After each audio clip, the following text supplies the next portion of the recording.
Welcome back. Get ready for some cozy knitting because this week I'm going to make the Sophie Shawl. So I've already made the Sophie hood and the Sophie scarf and I love them both, so I thought why not make the shawl and complete the collection. But I was planning on making the shawl in a beautiful red colour, which I think would have been really pretty and really nice, but I keep seeing stripes everywhere in knitting at the moment and I can't get them out of my brain. So I think let's have a little bit of fun, go a little bit wild and make a striped Sophie shawl. And just like with the scarf and the hood video, I'm going to time every step of the way so you can know how long it might take if you wanted to make one. And I'll also show you some neat little tips and tricks so you can hide the floats in the I-cord edge.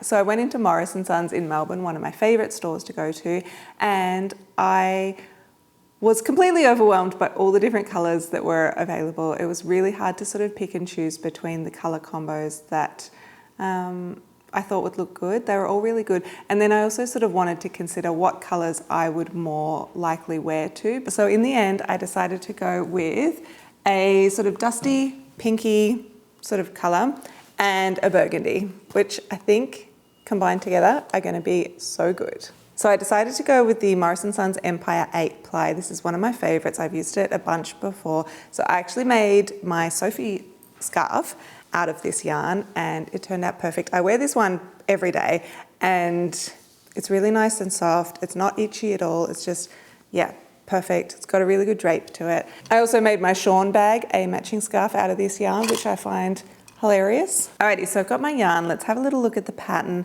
So the pattern recommends an 8-ply DK weight yarn. Perfect. I'm imagining my gauge will be pretty similar when I knit it up. It suggests using 5mm needles, which is a little larger than you would normally use with an 8-ply. And I think that's probably just to help the scarf get a little bit more drape and to be a little bit more open, drapey and loose and cute. And then it says you need 300 to 600 meters of yarn, depending on which size you want to do. So the pattern comes in 3 sizes, small, medium, and large. Okay, so I didn't think about that when I got these. I just kind of got 2 balls thinking maybe that'll be fine. So I've actually only got 125 meters of each color, which is the 50-gram ball. So that's 250 meters all up. So according to the pattern, it would make a smaller than the small size shawl. So I'm gonna have a little think because I feel like I don't want my shawl to be too big. Some of the ones I've seen on Ravelry have been really big, which would be great if you wanted something super duper warm. But I feel like I've already got the Sophie hood for my extra warm thing. So for this one, I probably wouldn't mind if it was a little bit smaller and not as wide. So my plan is I'm going to weigh my yarn. I'm going to take my labels off before I weigh it this time because that tripped me up in my Sophie scarf project and I ran out at the end. So I'll figure out exactly how much these balls weigh and I'll keep checking in as I'm making the shawl until I get to a bit before the halfway point for my yarn. And I'll reassess. Either I can go and buy more yarn if I do end up wanting to make it bigger, or if I'm happy with how the size is looking, I can just start my decreases from there. Also, the other thing to remember with stripes and garter stitch is we're definitely going to have a right and a wrong side. So if you don't want a shawl with a right and a wrong side, probably don't do stripes because yeah, it will be slightly different on both of them. It's just the way the construction of garter stitch works when you're changing colors. But I think it'll look cute and I'm super excited to get started on this one. So I'm gonna do that right now. I've done a long tail cast on and you'll notice that the end of my yarn is on the starting or the right side when I'm about to do an odd number row. So I'm about to do row number 1 and my yarn tail is on the right. This is going to be really helpful for when you need to count your rows to figure out when to do increases.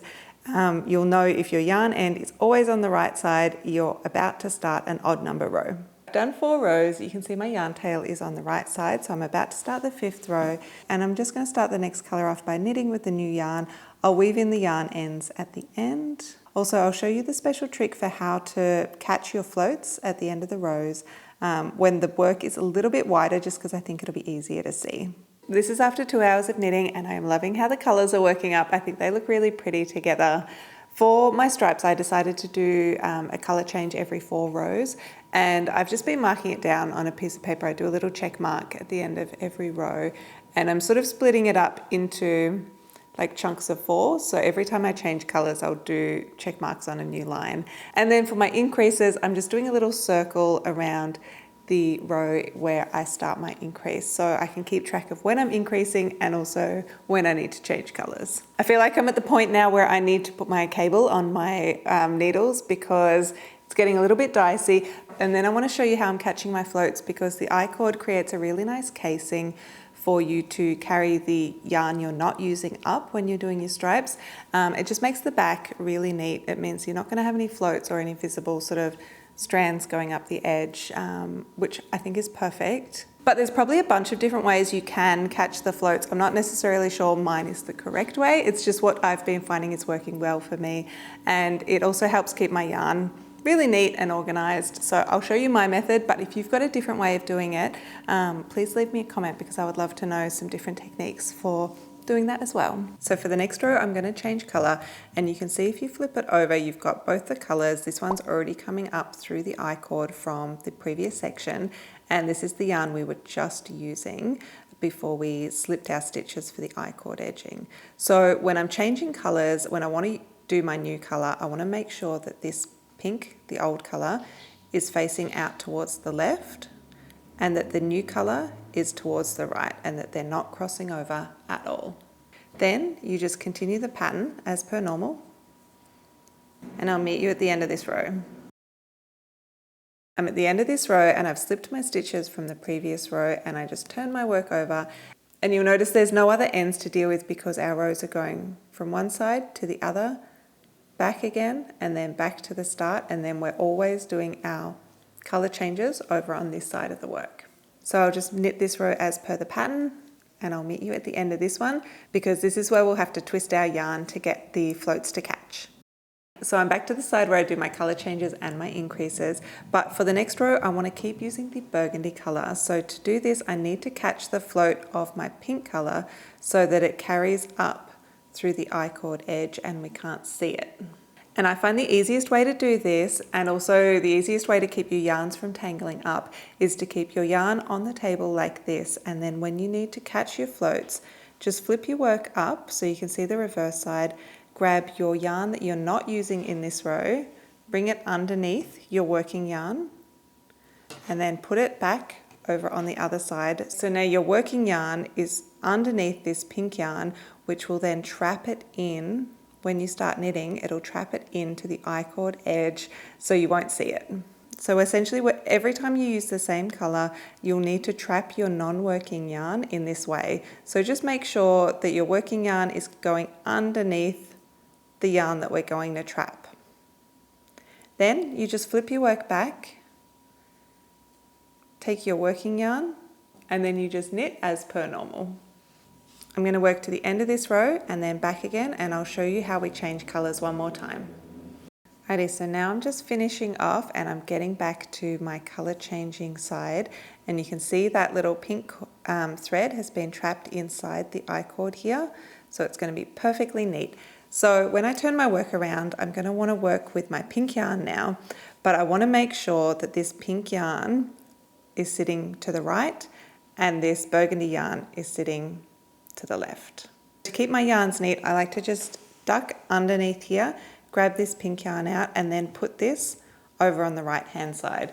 I find if I've always got my working yarn on the right hand side, things just stay neat and untangled. So now that nothing's being trapped here for changing my colors, I can just knit as per normal. And if this is a row where you're supposed to be doing an increase, you can just do this as you normally would, because we've already sort of dealt with our yarns at the back. So everything is going to be all neat on the back as well. Essentially the rule is if you're changing colors, you don't want your yarns to cross over, and if you are working in the same color, you do want your yarns to cross at the back, so that way you're trapping the non-working yarn up in the I-cord. Hopefully that's clear. It can be a little bit confusing, but I definitely find working with your yarns on the table or on your lap in a neat way makes the process a lot easier. Alrighty, I'm going to get back into it and I'll check back in with an update soon.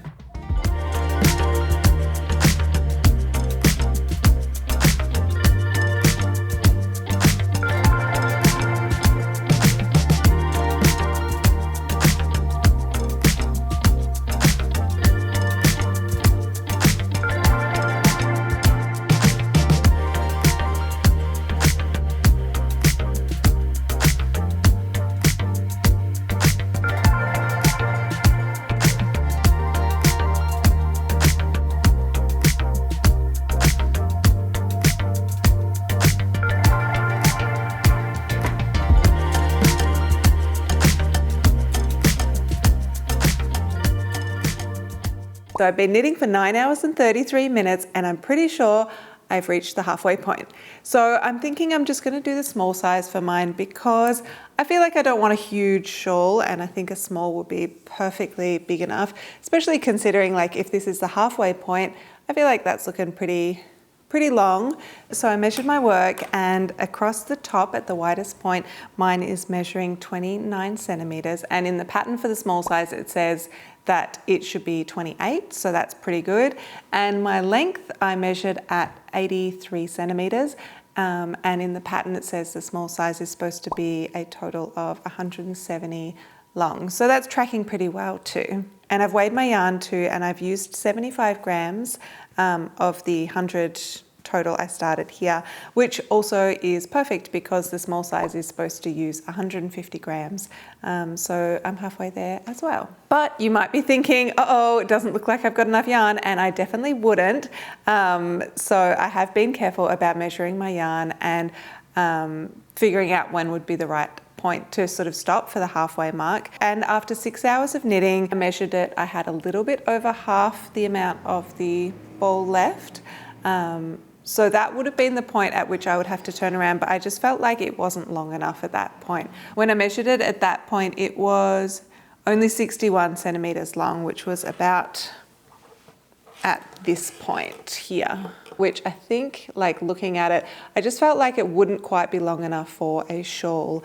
So I thought, I'll just get some more yarn and make the proper small size version, because that way you'll also get to see how long it takes to make the small one, which would be great. So when I was in the city, I got another ball of the pink yarn and another of the burgundy. So I will have more than enough to finish the small size. I'll have a little bit left over, so I might be able to make like a matching something, I don't know. And I also got a little sweet treat in the city, so this next part of the knitting is going to be extra delicious. Also, when I was at the yarn store, I picked up these two colours for another project. I feel like I'm just in the stripe zone at the moment, and I just want to make stripe everything, so stay tuned for that. It took 9 hours and 33 minutes to get to the halfway point, so we can pretty safely assume it's probably going to take 19 hours to finish the small size. So yeah, if you were just wondering the time, then I reckon that's going to be about it. But otherwise, stick around because I'm going to jump back into it and you can see the thrilling conclusion. I'm going to have my delicious croissant and then I'm going to get back to knitting.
It is the 19 hour and 4 mark minute and I have finished my shawl and I'm super happy with how it turned out. So I feel like 19 hours to make a shawl is kind of a longish amount of time. I mean, compared to the other Sophie patterns, the Sophie hood actually ended up taking, I think it was 19 hours as well, which felt a little bit more substantial, but the gauge on that was bigger. So that kind of makes sense. They took around the same amount of time, but it kind of ended up pretty big. This is a small size and I feel like I genuinely don't think I would want one any bigger than this. So mine ended up being 29 centimeters wide at its widest point. In the pattern for the small it said 28 centimeters and my length ended up being 168 centimeters, whereas in the pattern for the small it was 170. But as you can see, it's kind of got a fair bit of stretch to it, so I think as I'm wearing it and washing it, it will sort of stretch out a little bit anyway.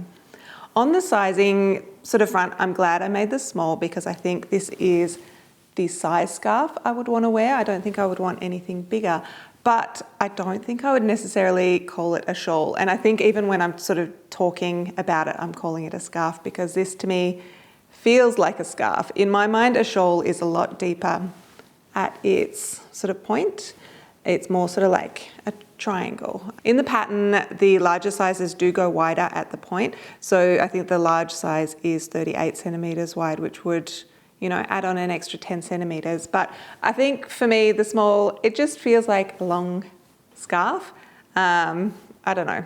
So if you're wanting something really shawly, I don't know if I would consider this that. But for me, this size is actually perfect and I love it. So I ended up with 40 grams left of my yarn. So that means I used 160 grams all up, which is a tiny bit more than it said in the pattern for a similar weight yarn. I think it said 150 grams for an alpaca 8-ply, but maybe because this is a superfine merino, I might have just needed a little bit extra weight to get it to the length it wants to be for the small size. So I had super fun making this one. Hopefully you had fun watching the video. If you want to maybe see what other stripy things I'm going to knit in the not too distant future, subscribe below and I will see you in the next video. Bye.